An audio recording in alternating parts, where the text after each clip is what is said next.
chráněné krajinné oblasti Český les je mnoho krásných míst. Jedním z nich je Přimda. Jednak proto, že je výrazným krajinným prvkem. Také proto, že při pohledu z Přimdy si uvědomíme, že krajina Českého lesa je pestrou mozaikou poskládanou z lesů, luk, pastvin a polí. Pocítíme, že hledíme na místo, kde je propojena krásná příroda a zajímavá historie.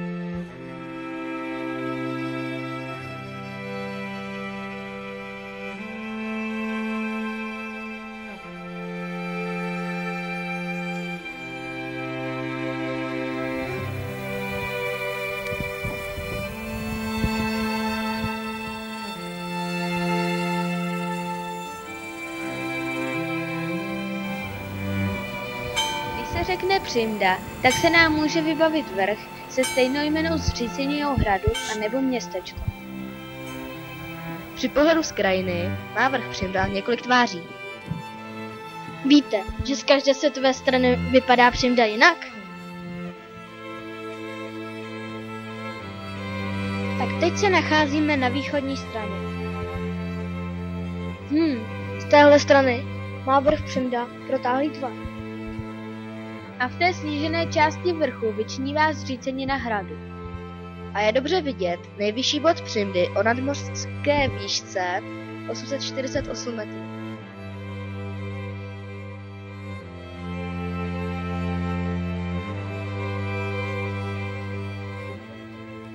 Jako historickou zajímavost můžeme uvést dva obranné bunkry, které se nachází na loukách poblíž hradu.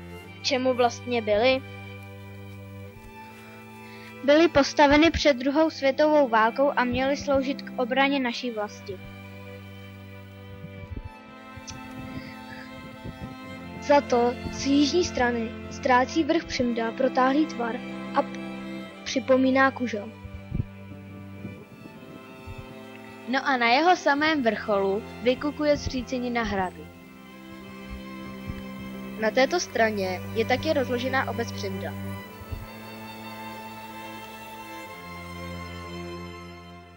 No a nyní stojíme u Václavského rybníka a vidíme nádhernou krajinu, ze které jakoby vyrůstá zřícenina hradu. A ze které světové strany vlastně stojíme? Jde o pohled ze západní strany.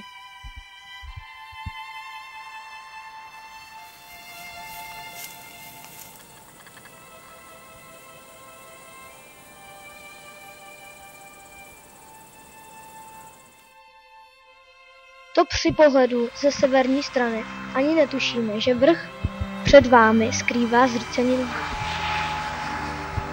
Za to dálnice se nedá přehlédnout. To je, panečku, tempo a toho hluku. Ještěže na Přimdě je klid.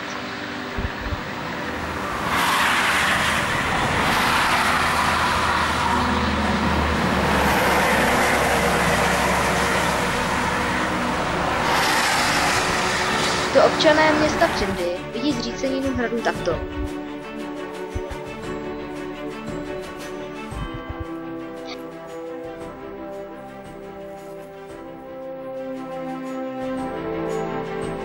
No, a nechcete se podívat na Přimdu z téčí perspektivy?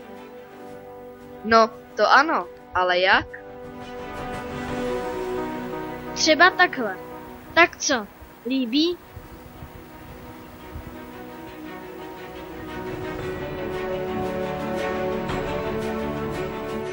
Určitě. První, co mi padne do oka, je kostel. Aby ne, je pořádně veliký, původně gotický a je neuvěřitelné, že je starý více než 600 let a je zasvěcen svatému Jiří. U kostela je pozoruhodný pomník Jindřicha Šimona Bára. Je z obrovského kamene a můžeme si na něm přečíst, že zde působil jako kaplan v letech 1892 až 94. Ta krásná nová budova vedle kostela je správa HKO Český les. Stojí zde od listopadu roku 2007.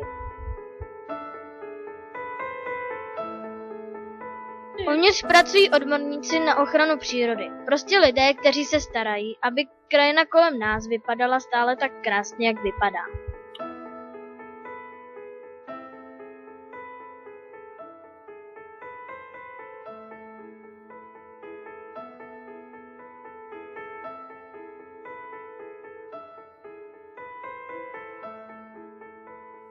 Dobrý den, jsme na správě HKO Český les.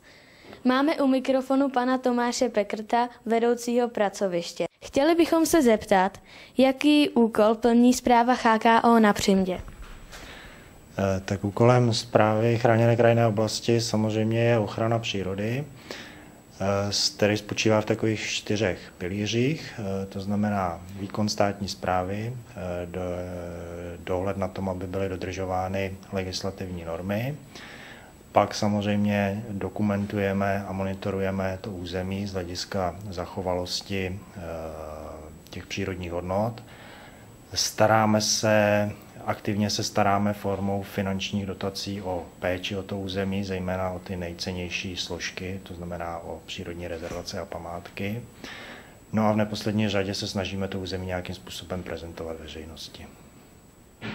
A ještě bych se chtěla zeptat, jaká místa byste nám doporučil navštívit? No tak právě v souvislosti s tou prezentací těch nejzajímavějších míst veřejnosti jsme spolu s partnery realizovali několik naučných stezek. Tady nejblíž Přimdy je to určitě naučná stezka Vodní svět a naučná stezka Podkovák. Děkuji. Také děkuji za rozhovor.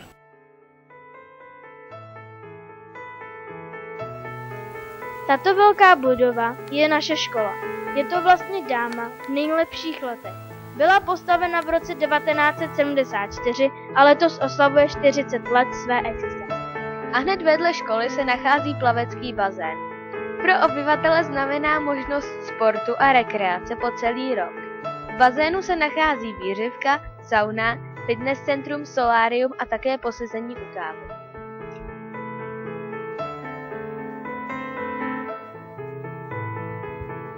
Socha svatého Jana Nepomuckého je jedna z mnoha stovek soch, které se nachází po celých Čechách, ale i v zahraničí.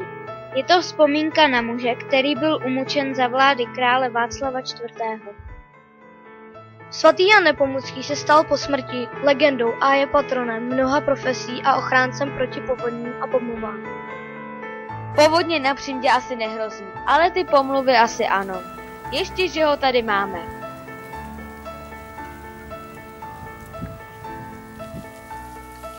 A protože nám tu chybí nějaký ten opravdový potůček, tak nám aspoň tryská voda z kašny. Je to osvěžující již od pohledu.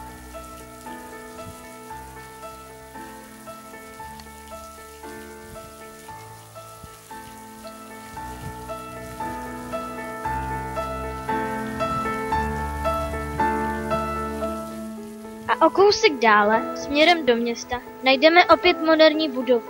Sice menší, ale důležitou. Jestli myslíš infocentrum, tak souhlasím. Je vlastně takovou vstupní branou do Českého lesa, protože je výchozím místem pro pěší turistiku a cykloturistiku. Mně se líbí ta odpočinková zóna s dětským hřištěm a altánkem, umístěna hned za infocentrem. To se prostě povedlo.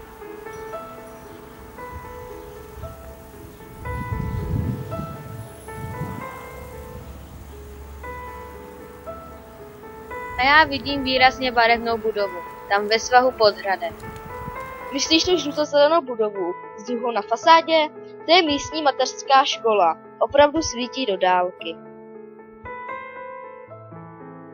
A o kus dál nad ní je horský hotel Kolovrat. Je poslední budovou, se kterou se setkáme těsně před vstupem do lesa, při výstupu na hrad.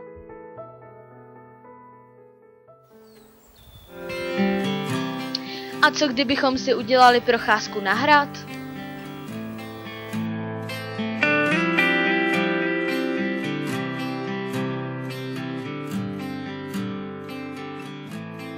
Poněkud strmá cesta a vede ke kapličce.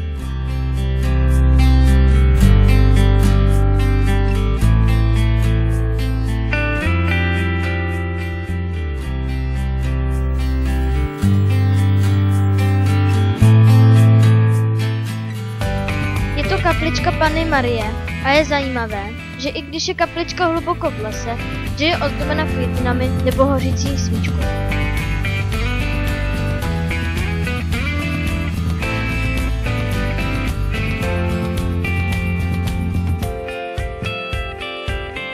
A stoupáme dále k hradu.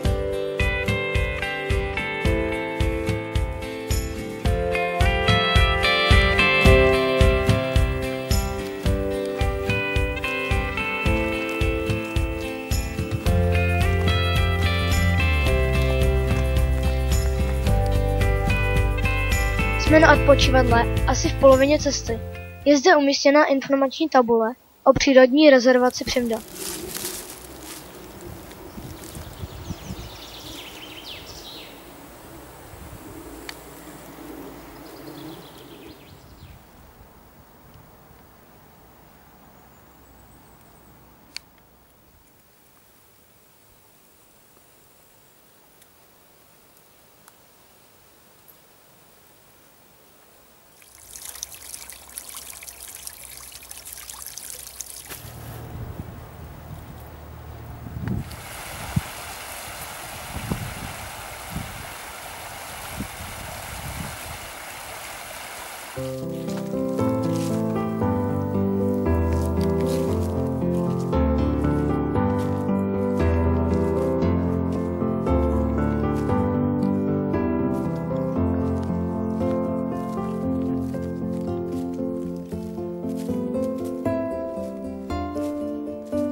Tohle snad bývala studánka, ke které se váže pověst o dámě z hradu s prstenem.